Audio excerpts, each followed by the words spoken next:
The abandoned lot smelled of old asphalt and regret. Moonlight spilled across broken concrete, reflecting off shattered bottles. Jason Statham stood at the edge of that cracked expanse, hands in the pockets of his leather jacket, scanning his surroundings. He wasn't there by accident. Word on the street had it that a local gang, mean-spirited, loud, and eager to prove themselves, had started picking on unsuspecting folks around the neighborhood. Statham had heard rumors they were spoiling for a fight, bragging to anyone who'd listen about how they'd take down any big shot who thought he was tough. Typically, Jason would keep his distance from such self-proclaimed tough guys. He'd grown up around real fighters and knew that the ones who boasted loudest usually had the thinnest skill. But this gang's behavior had escalated. Robberies, intimidation, humiliating random passers-by. Some nights, they even set up a makeshift ring in this deserted lot, charging onlookers to watch them brawl. He'd come to see it for himself, maybe set them straight if need be. It was late, the sky tinted purple with the remains of the day. The city slept, but trouble stirred here. He saw them then, half a dozen figures near the center, ringed by a flickering set of floodlights rigged to a battered generator. Music thumped from a tinny speaker. They'd assembled a small circle of cinder blocks and crates, forming an uneven arena. The largest among them stood with swagger in the center, shirtless despite the cool night air, bouncing on the balls of his feet like a boxer. He wore a chain around his neck, glinting silver under the harsh lights. From the look in his eyes, he believed he owned this patch of earth. A handful of watchers crowded around, cheering or placing small bets. They went silent when they spotted the silhouette of Jason Statham approaching. A figure stepping out of the dark, posture relaxed but purposeful. Some recognized him, whispered name passing from lip to lip. Others just sensed the tension. A hush fell. The big man with the chain turned his head, curiosity sparking in those arrogant eyes. He studied Jason's face, took in the stance. Then, in a mocking drawl, he addressed his crew. "Look who decided to crash the party. You lost, old man." Jason stepped closer, stopping at the edge of the makeshift ring. He ignored the man's taunt, gaze flicking around to confirm the presence of the rest of the gang. A few with crowbars, one with a baseball bat slung over his shoulder, another leaning against a crate, arms crossed, a sneer on her face.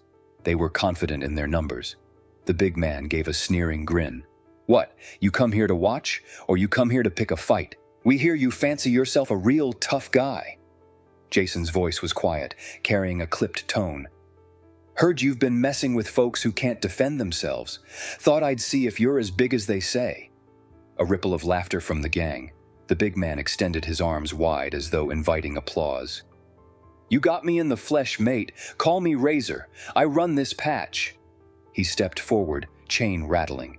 "If you're looking to make a name, you came to the right place."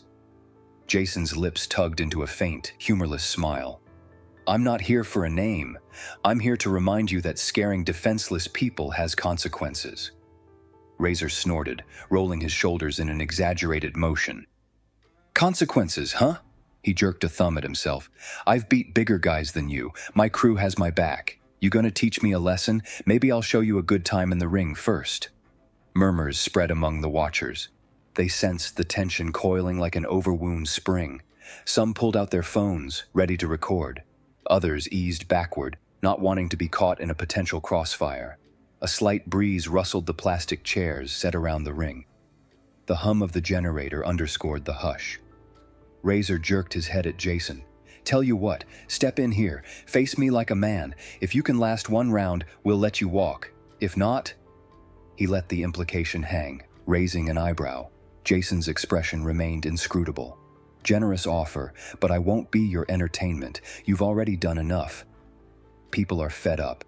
A flicker of annoyance crossed Razor's face. "Boring, so maybe we'll just handle you right here." He turned to his crew with a mocking shrug. "One man, 6 of us. He's got to be some kind of action star or something to think he can walk in here alone." A pause and then recognition sparked. The big man's eyes widened with realization.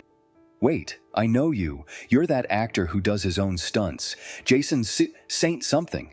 He snapped his fingers at a scrawny sidekick. "Yo, get your camera up. We're about to put a movie star in the dirt." A low chuckle rippled. The scrawny sidekick hastily pulled out his phone, lens aimed at Jason's face. We'll get so many hits for this, he muttered, excited. Razor cracked his knuckles, stepping forward. Bet you're used to choreographed fights. Out here, it's real. No second takes, no stunt doubles, you messing with the wrong man. Jason slowly shrugged out of his jacket, folding it carefully on a nearby crate. His tone remained calm, but his eyes sharpened. I've done real fights before, but I appreciate the warning. For a heartbeat, no one moved. The watchers hovered, uncertain if they should cheer or hush. Then Razor lunged, bridging the gap. He flung a looping punch, telegraphed by the tensing of his shoulder. Jason pivoted, stepping to the side with minimal motion. The blow whiffed, stirring the air where Jason's head had been.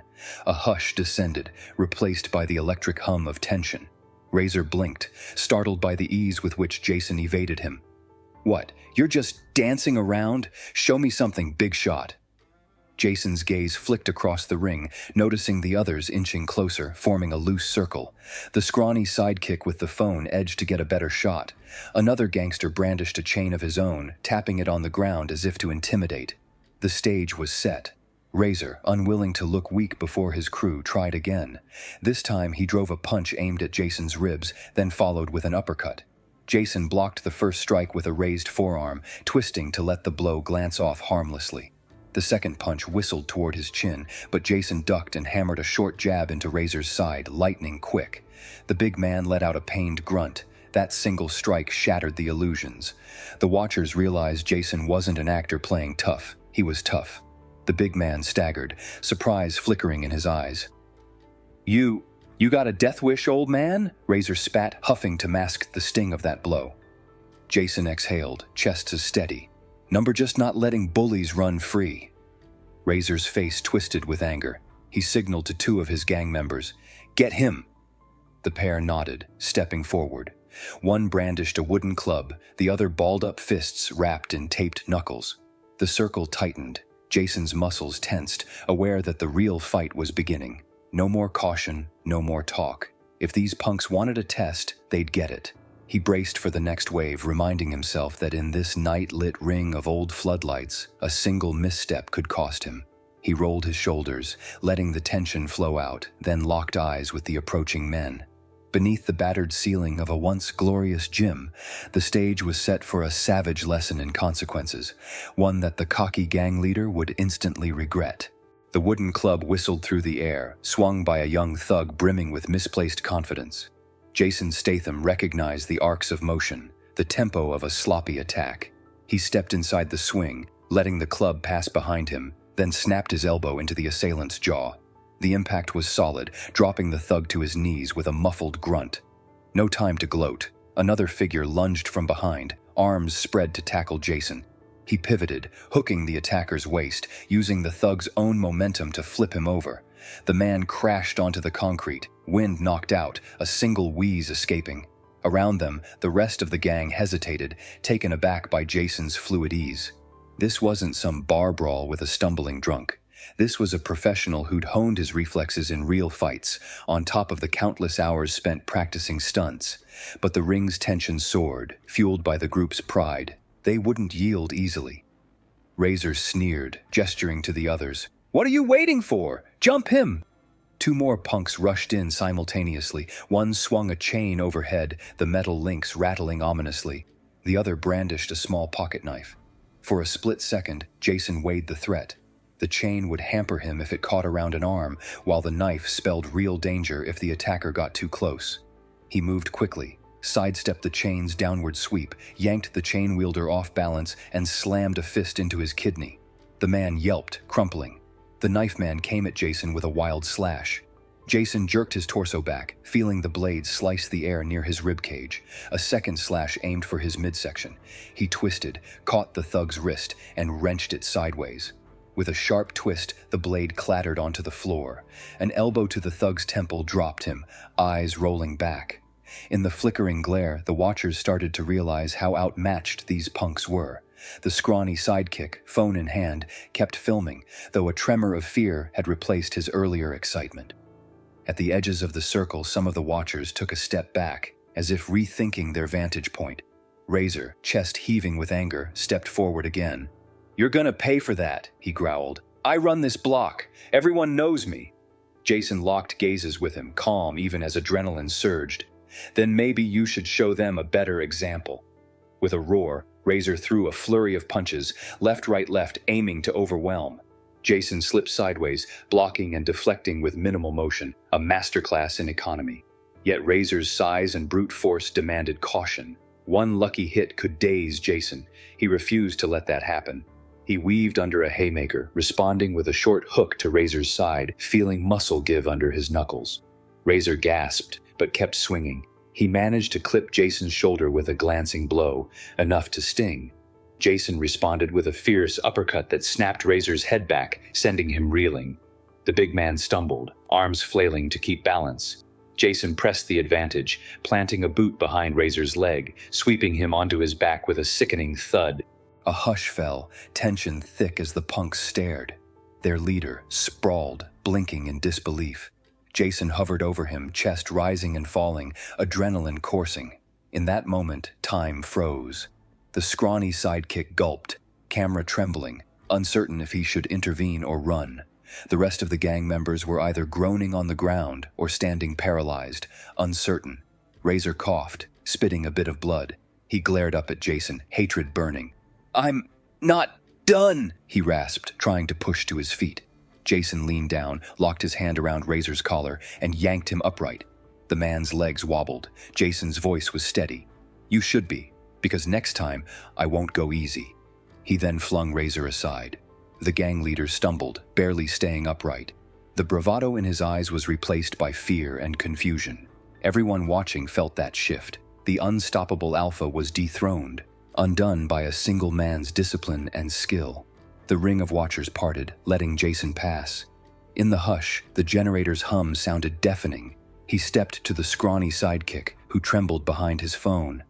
"Still filming?" Jason asked softly. The sidekick flinched, phone drooping. I was just..." Jason reached out, took the phone from him, and for a moment, the sidekick looked as though he'd faint. Jason calmly stopped the recording, then handed the device back. "Show that to whoever you want," he said, "but remember what you saw." He turned, scanning the group. Some punks nursed bruises, others cradled dislocated joints or glared with battered pride. None dared to meet Jason's gaze for more than a second. "You humiliate and bully people around here. That ends tonight." He paused, letting the weight of his words sink in. "If I hear about you terrorizing folks again, I'll come back." Razor wiped blood from his lip, swaying on his feet, but said nothing. The potential for more humiliation kept him silent. The watchers, unaffiliated onlookers who'd come for cheap thrills, began gathering their coats, uncertain whether to applaud or flee. A single person clapped quietly, then realized the severity of the moment, letting the sound die. Jason grabbed his jacket from a crate, sliding it on. He gave one last glance at the battered ring. These punks had turned a place once devoted to skill and training into a stage for cruelty. Now the stage was broken, illusions shattered. He walked away without a backward glance, footsteps echoing. No one followed. The tension parted like a curtain, letting him exit the abandoned lot unchallenged. The city's streets greeted him with a cold breeze, washing away the stench of cheap bravado. It felt good to breathe the open air, to know he'd done what needed to be done. Word spreads fast in tough neighborhoods. By the next day, rumors swirled of how Jason Statham single-handedly dismantled the local gang. Some said he tossed the leader 10 feet. Others claimed he took on a dozen men. As always, the truth was simpler but no less resonant. A group of bullies tested a stranger, discovered his iron resolve, and paid the price. They had mocked him, hoping to feed their pride. Instead, they left battered in body and ego, nursing wounds that burned deeper than bruises. Whether the punks would vanish entirely or re-emerge was unknown. But for a time, the neighborhood breathed easier. People walked the streets without scanning for the gang, the threat subdued. Jason didn't linger for thanks or tributes. He'd moved on to his next day's routine, filming schedule or personal errands, content that a stand had been taken. Later that week, a local kid recognized Jason in a grocery store. He asked, breathless, "Is it true you fought those guys and won?" Jason offered a modest nod. The kid grinned from ear to ear like meeting a real-life superhero. "They messed with the wrong man," Jason said simply. Sometimes that's all it takes. Because in a world where bullies thrive on fear, every so often they cross a line and meet the unshakable force of a fighter who answers cruelty with skill. And when that happens, bravado melts into regret. The cocky gang leader learned his lesson that night. Some men you just shouldn't mock.